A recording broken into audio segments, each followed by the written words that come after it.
Heavy duty rock and roll. Keith Richards brings out the duty in my Rolling Stone soul.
When I was a little boy, the Rolling Stones were on television. My grandfather turned to my grandmother and said, "Doesn't look good for our grandson." Another time when I was a little boy, somebody better than me at guitar made a disparaging comment about Keith Richards and said he has 5 strings too many on his guitar. I would have liked to have done this to their low 6 string. And I encourage you now to do the same thing. Let's just chop it off. Gone. You must get in a 5-string mode in open G to begin approaching Keith Richards. It's going to change the whole feel of your guitar. I don't even mean that in the left hand. I mean, you're not going to be used to playing a 5-string at first in the right hand. All your lowest note is going to be the 5th string, and then you can really get into it when you're doing the 5-string parts in the right. Don't take that for granted. Hopefully you have enough guitars to dedicate one to 5-string in open G. What makes this track tick? And if you listen very closely to it, listen to how Keith and Charlie play off of one another. The groove, you have to get it from Keith and Charlie. And then listen to where Bill Wyman is sitting, just supporting this whole thing. It's beautiful.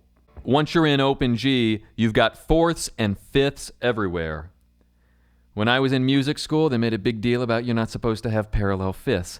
Keith likes parallel 5ths. On the 4th and the 3rd string, you've got parallel 4ths.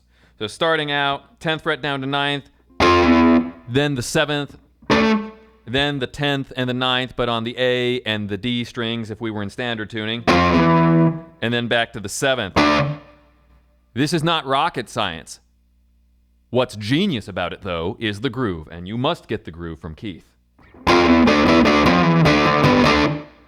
His sense of groove is perfect. He's my favorite rhythm guitar player. So, next thing you can dial into is he's not really hitting every single note exactly perfectly. Sometimes there's a double, and then sometimes there's sort of like an isolated note. So if you really want to start splitting hairs, that's more isolated, the 3rd note. You can do it like that, but it's all these little things, and then where are you going to place the accents? You want to be giving it a lot of attitude. You want to be fluid. And in your right hand, Keith likes to play up here over the end of the neck from time to time. Explore the range of the guitar because you're going to get a lot of tone between here and here.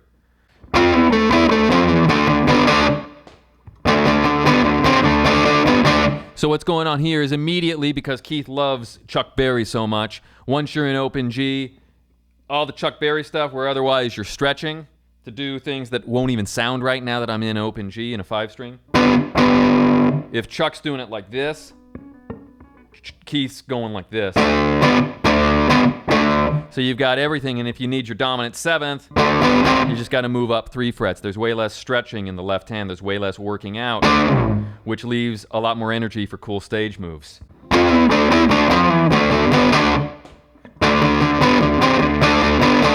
So it's channeling all of that and just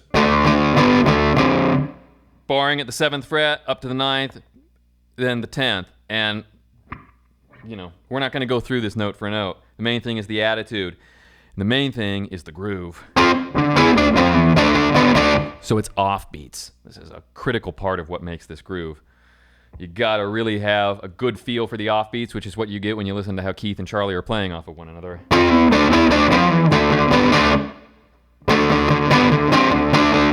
Charlie's in.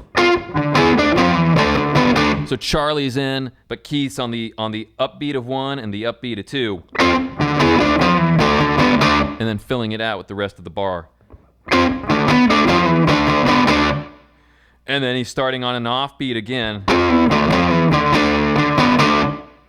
And then he's starting on an offbeat again on his 4th and 3rd strings doing the half bend. But not over and over like that, just... And I think he slides into the 9th, into that, you know, parallel 5ths again.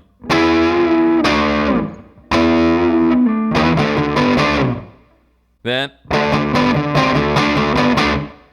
he's doing that routine again, but he's starting out with an isolated 5th string, then 5th and 4th together, then the 7th and 10th,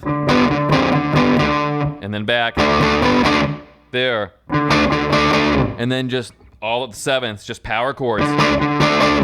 Again, he's starting on the offbeat, so there's a pattern that's developed. 2, 3, and 4. And then becomes the iconic riff, and Mick gets in. So if you look at that intro, even though it's only rock and roll, all of these guys heard proper songs when they were kids. And you got to remember, big band was the age of melody. You got to think about what was going on musically. Keith and Mick were listening to American rhythm and blues records.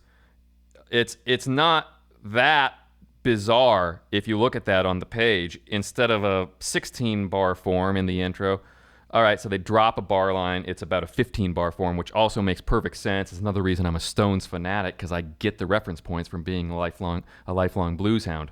They would have gotten dropping bars and dropping beats all the time from all of those old blues records. So they just drop one, but it's pretty close to a 16-bar form right on the intro.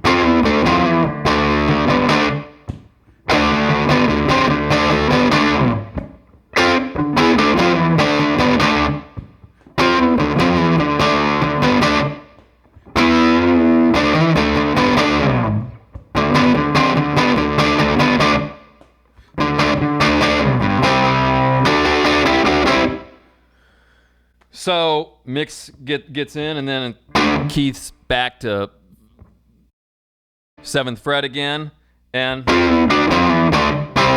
again he's just doing this riff that he set up as the single most badass riff of all time. Okay, and then back to the painting the sound of a C chord, and then to a G. And he's doing this blues riff in there. Open 5th string, slide into the 4th, open 4th and 3rd strings. So then 4th and 3rd open, then 3rd fret slide into 5th. And he's doing that on the offbeat too. 1, 2, and 3, and 4. And then finishing 3, 3rd fret, open 4th, 5th fret, 7th fret. And there's a little slide down. And you hear how that phrase finishes on the offbeat also. So 1, 2, and 3, and 4. So it finishes the first half of that phrase on an offbeat, on the and a 3. Then 1, and 2, and 3, 4. So it ends on the and a 2 on the next half of the phrase, offbeats.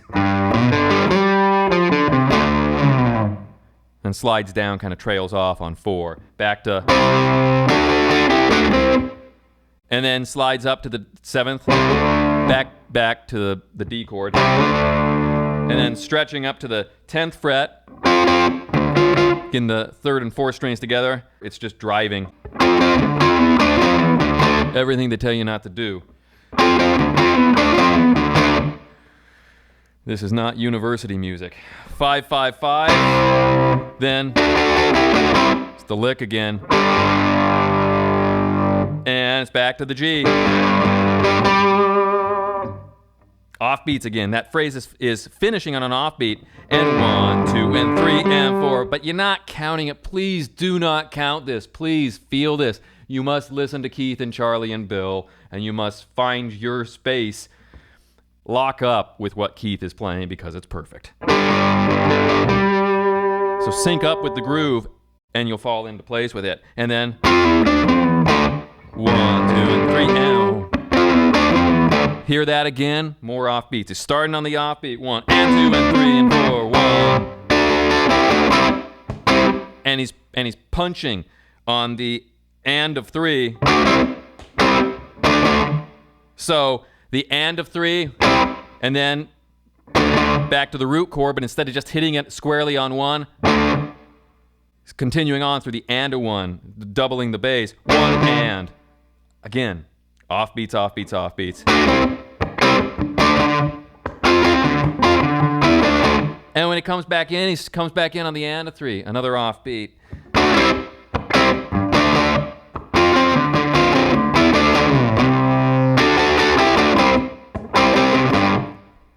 What happened there? Where did I come back in? And a 3. Blues lick again. And this just goes on. And there's your riff. Then goes to the bridge and Help Me Baby Ain't No Stranger. So just your G, all open. And then when it goes to F, instead of going up to the 10th fret, which would be a root position chord, Keith does this all the time. So he's at the 5th fret with his index finger, 3rd finger at the 7th, 2nd finger at the 6th fret. So it's beautifully inverted, which is like practically every great Rolling Stones riff after Keith goes to open G. So, same idea here. And you can hammer on that 4th string. Just let it ring out, and then flatten out your index, and you've got a C chord. So you've gone G, F, C. Back to G. And you can do that lick again. Same thing. Same moves in the left hand, but in the groove, when you listen, when he's going F back to C, he's resolving to the C on the and of 1. So again, he's grooving with Charlie. Charlie's doing his thing, and Keith is sitting in the exact perfect spot to propel this whole thing.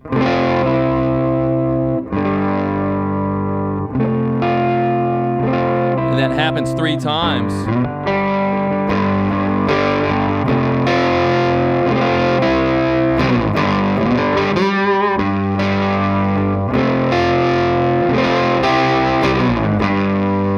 And it winds up then back to the main lick. So that's a bit about Keith Richards in 15 minutes. You'll get a lot of mileage just out of getting your guitar to open G as a 5-string, and then a lot of those ideas, and you can implement them both rhythmically as well as mechanically in the left hand, even just things like, like Start Me Up. Same idea, where he's just out of this bar chord shape in open G.